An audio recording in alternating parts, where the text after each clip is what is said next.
Have you ever been watching a movie and you automatically recognize the soundtrack? For example, Star Wars and the da da da da da da da. Or been watching Harry Potter and you hear the famous Hedwig's theme, the da da da da da da da, and you automatically recognize these. Well, there's a reason for it. See, there's psychologists that say that music plays a part in memory. For example, these themes, because they're thematic pieces, have caused an emotion in yourself that have caused you to use your emotional memory. Today I will be discussing why this makes the animated world such an interesting component. For example, in most animated films, you will open up and hear just soundtracks or music that come from other things. For example, other DreamWorks animated movies consist of having All Star, which is a song by Smash Mouth, or having the Sugar Sugar, Oh Honey Honey, like theme song from the Bee Movie. And these are already songs, and these were songs that existed prior to the movies.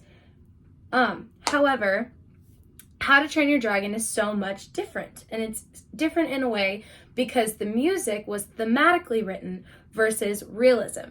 Today we'll be discussing why thematically written pieces are more emotionally memorable and why that makes How to Train Your Dragon stand out amongst other animated films. This is my argument for why How to Train Your Dragon is the best animated soundtrack we have today. For instance, I'm going to start with the fact that I have an emotional memory attached to How to Train Your Dragon, and this is why it means something to me.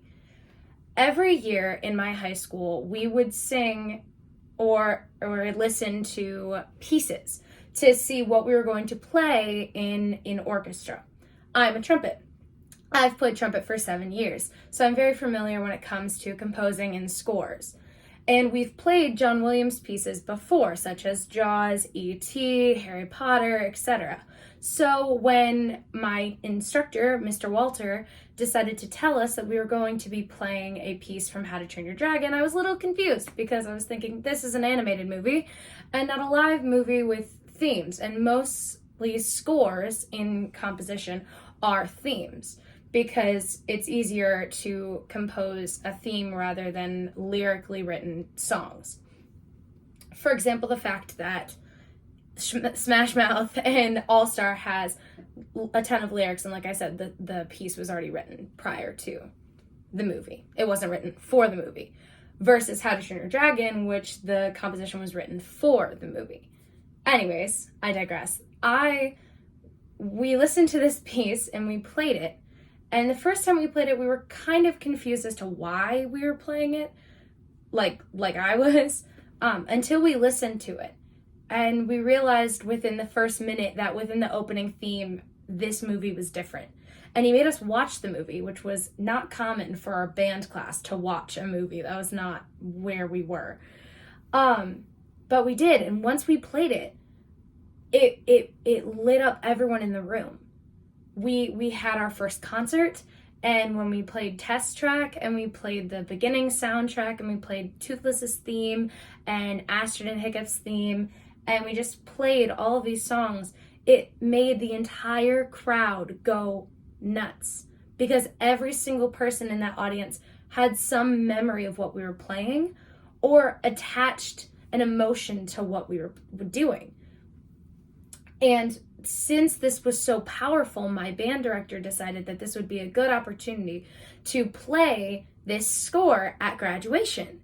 And the first time we did this, it was my 8th grade year, so the seniors were a lot older than me, and I didn't know any of them.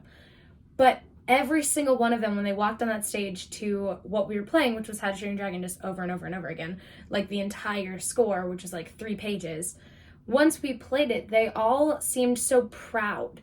And they all created an emotional memory of that day for themselves. And it was such a powerful moment that I can't even describe. Everyone in the audience just lit up. And yes, they were lit up because of graduation and because of the ceremony itself, but it was also for the sole fact of the music moving them.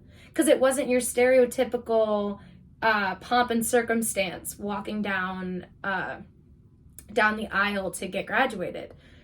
And so my band director noticed this and decided that we were going to play it every year at graduation, except mine.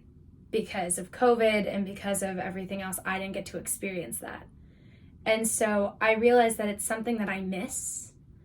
And so that it holds such like musical weight to me. And I realize why now, because it cognitively has embedded itself in me as an emotional memory. So I attach myself to this How to Train Your Dragon piece. And you can too. Because like I said, How to Train Your Dragon, because of the themes in it, you will remember it forever. If you've heard it once you hear it again, you will recognize it. It's not something that has to be played a million times. And it will mean something to you. This is why How to Train Your Dragon doesn't even compare to other DreamWorks movies, because it is simply just better in the fact that its music was made for it, and it was meant to mean something to each character instead of just being background noise. Thank you.